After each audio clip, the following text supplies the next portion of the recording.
கர்நாடகாவில் கடக் மாவட்டத்தில் இருக்கிற ஒரு டவுன் தான் தசரா ஓனி. இங்கே நகர துணைத் தலைவராக இருக்கிற சுனந்தாங்கிறவங்க வீட்டில் நிறைய போலீஸ் வந்திருக்காங்க. போலீஸ் வண்டிகளோட சைரனோ ஆம்புலன்ஸுகளோட சைரனோ ஒரே நேரத்தில் அடிச்சுக்கிட்டே இருந்தது. அந்த வீட்டில் முதல் மாடியிலிருந்து அடுத்து டெட் பாடிகளை எடுத்துகிட்டு வந்து ஆம்புலன்ஸுக்கு கொண்டு சேர்த்தாங்க. அங்கே திரண்டிருந்தவங்க முகத்தில் சோகம் தேங்கி இருந்தது. கண்களில் கண்ணீர் பெருகி வந்தது.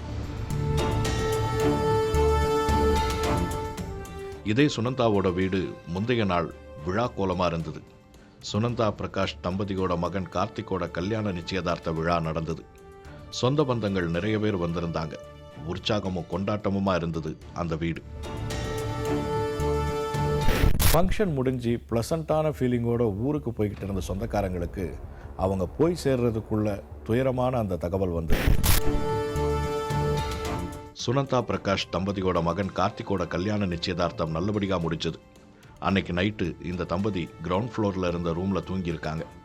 என்கேஜ்மெண்ட் ஆன புது மாப்பிள்ளை கார்த்திக், உறவினர் பரசுராமன், அவரோட மனைவி லட்சுமி, இந்த தம்பதியோட 16 வயது மகள் அகன்ஷா, இந்த 4 பேரும் முதல் மாடியில் இருக்கிற ரூமில் தூங்கியிருக்காங்க.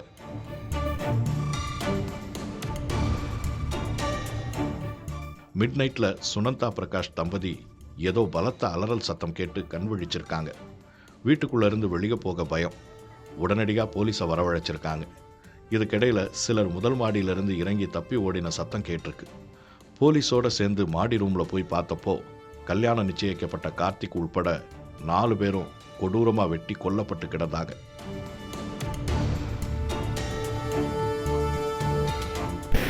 ரொம்ப கொடூரமாக நடந்த கொலைகளை பற்றி உடனடியாக என்கொயரியை ஸ்டார்ட் பண்ணாங்க போலீஸ். இதில் குற்றவாளி யாருங்கிறது யாருமே எதிர்பாராத விதமாக இருந்தது. பிரகாஷுக்கு 2 மனைவிகள். நகரசபை துணைத் தலைவரான சுனந்தா 2வது மனைவி. இவங்களோட பையன்தான் கார்த்திக்.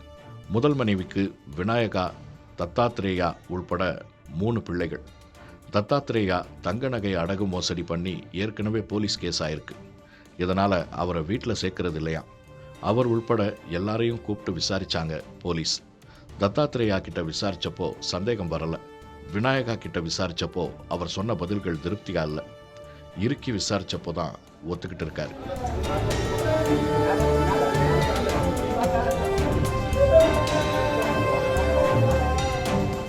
அப்பா பிரகாஷையும் சித்தி சுனந்தாவையும் கொலை பண்றதுக்காக மகாராஷ்டிராவை சேர்ந்த கூலிப்படை தலைவனை பணம் கொடுத்து ஏற்பாடு செஞ்சதா சொல்லியிருக்காரு.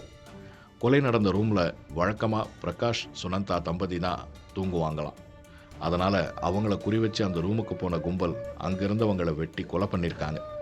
விநாயகாவை அரெஸ்ட் பண்ணியிருக்கிற போலீஸ் 4 கொலைகளை பண்ண கூலிப்படையை தேடிக்கிட்டு இருக்காங்க.